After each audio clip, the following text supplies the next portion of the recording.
You guys, I just got a big surprise. We have baby bunnies. How did that happen? Let's look.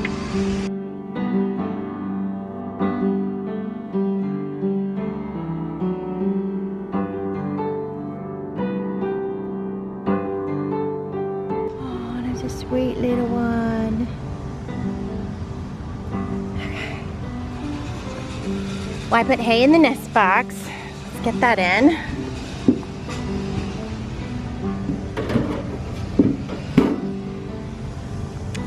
Try to transfer some of this hair over and check for babies. That is a lot of hair. Awesome job, Mystic. Look at that, you guys. We have a summer baby. Well, that doesn't bode well for a successful outcome, and I'll tell you why. We don't breed during the summer for very good reasons. It's way too hot. So, and so you can see all this fur she's pulled. That baby's gonna nestle in that and just smother, so, with the heat. So, well, I don't know what happened. What I do know, when I put them in their exercise pen, somebody got out of the pen. I don't even remember who it was. I'll have to think about that. Anyway, but she was still in her pen, so I figured it's not like they were together, but he was out in the yard running around. She was still in her pen. So somehow they must have gotten together when they were in that exercise pen. Ugh. I gotta think who it was. I don't know if it was my new buck. And usually the bucks are sterile this time of year. But I mean, she only had one baby, so that might be one made it. I'm going to check in on mom and baby. See how they're doing. Mom is doing good. She's hot. Everybody's hot though. Okay, baby's good. So it looks to me like this is the only baby that she's gonna have. So what I'm worried about is if I take this baby in, it's too hot outside for it. So what I'm worried about is I take this baby in the hottest part of the day, it will be a real shock. The air conditioning will be a real shock. So I think I'm gonna have to take it in this morning and just let it stay in all day and then bring it out at nighttime when it's cooled off a bit, although it really doesn't cool off. Just, I mean, it gets in the 80s at night. We don't really have a cool night, but it'll be cooler. Leave it in here and then hopefully mom will nurse early in the morning and then I can come out and take it again while it's still kind of the cool of the morning and put it back in the house. So yeah, we're gonna try to help this little one along because it is too hot out here for a little baby to survive. So, especially with all that hair on top of it. It's like having a wool blanket on in the middle of 100-degree heat. All right, so I'm gonna take this little one inside. I hope Mama's fed you.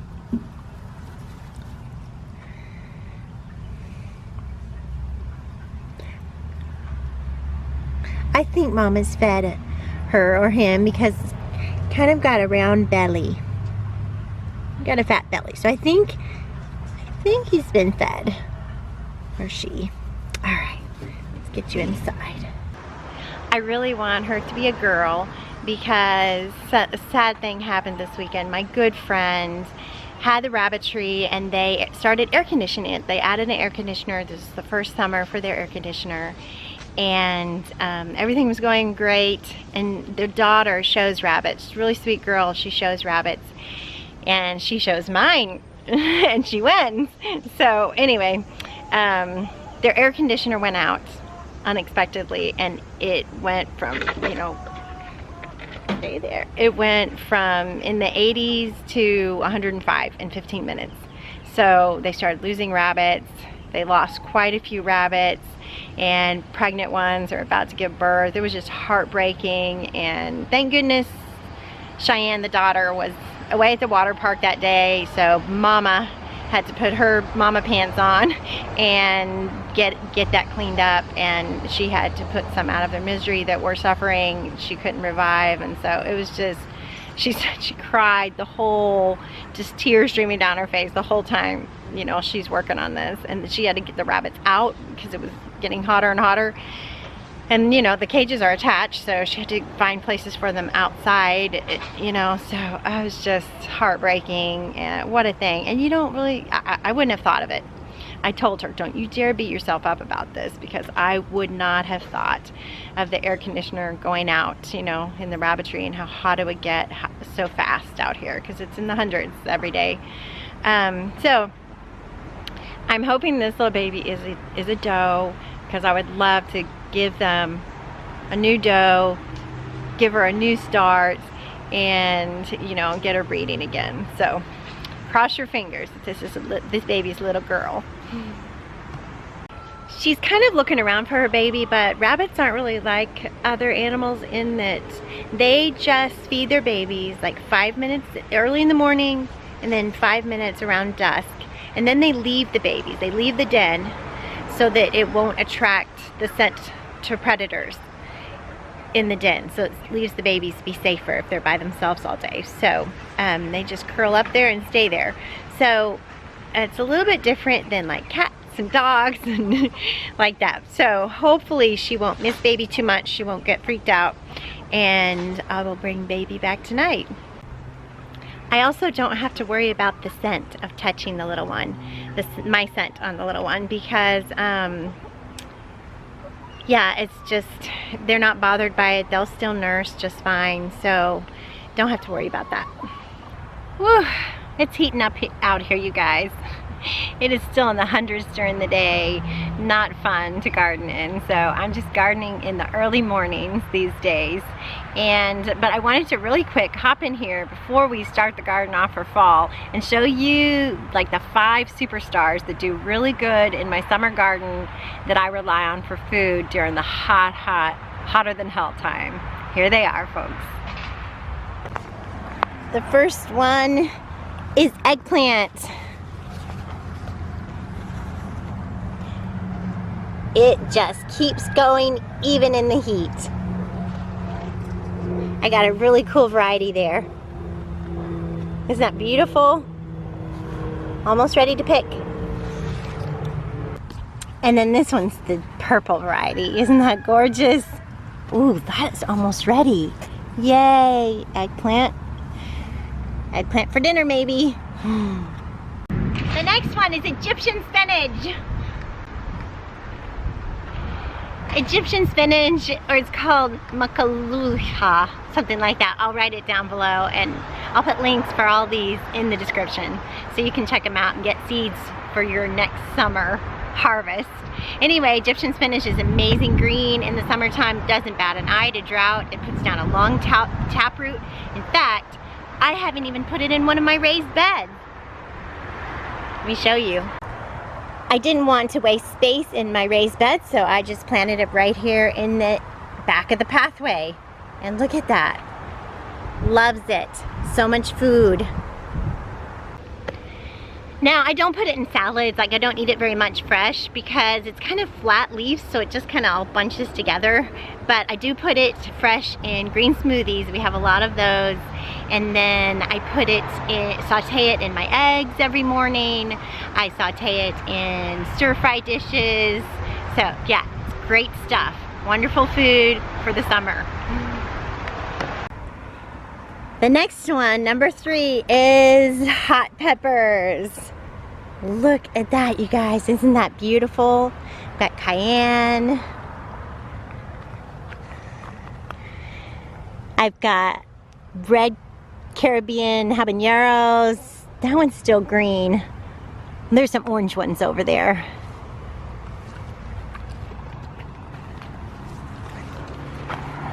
And then I've got some ghost peppers, you guys, to add a little spice to my life. Look how huge they've gotten, you guys. Look at those peppers. You can't even see El Gallo anymore. I've also got this fun variety I did by seed. I'm calling it a pathway pepper, but I think, oh, one came out. I think it's a Thai pepper. Anyway, very hot and delicious. Now I was a little bit bummed about peppers doing so well because I can't eat those. I mean, they're not. My family doesn't even like it hot except for my night baseball cap and jeans. He loves it hot. But then I learned how to make peach habanero sauce. And I gave that away for Christmas presents. I sold it. So peppers, while you can't eat them, not a lot of food, still a money maker for the homestead, and then you can take that money and go buy some food.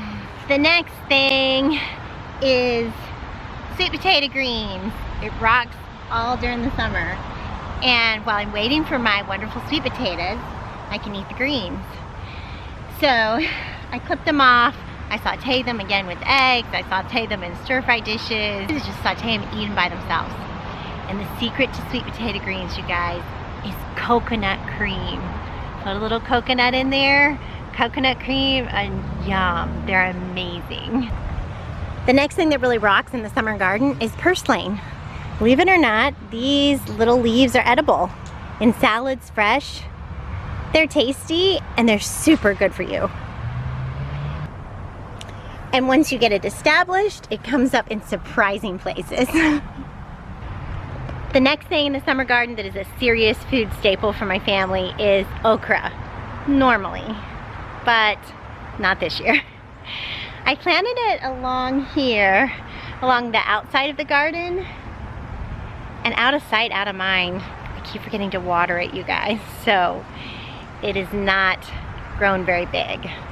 Let me show you. It's kind of sad. When I say not grown very big, yeah, I'm serious. I'm not kidding. And there's the other one.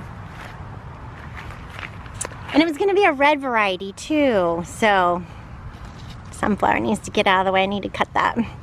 Anyway, and then I planted some more down here that didn't come up. Oh, there's one. Yeah, there's one. And the one right there didn't come up. So my summer okra harvest was a bust this year, which is a bummer because I really rely on that for a lot of food dishes to fill our tummies during the summer. But I need to not give up. I need to check with people at the community garden because sometimes around this season it's so hot, they're getting plenty of okra and they don't want to keep picking it. It's just, you can only have so much okra in your life, and then you want to give it to others. So I need to go over there and check with them and see if anybody wouldn't mind if I came and harvested their okra for a few days so I can get some good okra dishes going. I've got a good okra gumbo and of course fried okra, amazing. So yeah, those are the summer stars, you guys, of the garden. They just keep producing and they don't give up and they don't fade. So yeah, that's awesome. So be sure to write it down in your garden journal, start these things and get them going so that you can have food during this hotter than hell period. In Dallas, Texas, I should always add that because yeah, I don't know if these things would rock so well in other places, but in Dallas, that hotter than hell period, you normally can't grow anything, but you can grow these. Oh, and I did forget one more star. Let me show you. You guys, meet Celeste. Figs. Amazing. There's some little bitty ones. It's still putting on, even in the heat. We had our first harvest of figs this year. This tree is 3 years old. So they were delicious. We just ate them just fresh. A really interesting thing about fig trees that a lot of people don't know is the fig tree, the fruit relies on the fig wasp. It is a tiny wasp and they can't live without each other, the fig tree and the fig wasp. So the fig wasp burrows into each fig, the end of each fig, and lays eggs in there, and then she dies and the little wasps are born and they come out, they fly out to mate again, and the whole cycle starts over. And the reason she goes in there is the blossoms are on the inside of the fruit. Can you believe that? So she pollinates all those little blossom sacs. So if you cut open a fig, you can look and see all the little blossom sacs. Really amazing. So they rely on each other to survive. So you wouldn't have figs without the fig wasp. Isn't that cool, you guys? I know. Stuff that grows in the summer garden is amazingly resilient. Now that you've heard about the summer garden superstars, I'm going to show you some others that you can get growing well for you if you provide some shade for them. One of them is green beans. I have never had green beans growing like this in the summer, but guess why? They get shaded by these amazing sunflowers for most of the day. Another one of these peppers. I did these by seed, so that's fun. And why are they growing so well and not burning in the sun? Because I've set up this shade cloth. Let me show you from the side. On this cattle panel, so that they're shaded from the afternoon sun. You guys are probably sick of me telling you that if you provide shade for your plants, you can grow a lot more. But I'm excited to say that I have combed through the laws in my city carefully, and I don't see anything written against it. There is a lot of front yard fence ordinances, but posts, like in the corner of your yard with a shade cloth over the whole garden for the summer, I don't see anything prohibiting me to do that. And if there's not a law against it, they really can't do anything about it, even if someone complains. So I am definitely going to look into that. So I see shade in my front yard in my future. We'll see. I know down in Dallas in Bonton Farms, when I visited, they had an amazing shade structure over their whole garden. Probably wasn't cheap, but it was amazing. And you could take it down for the winter months. So yeah, looking forward to that. We'll see.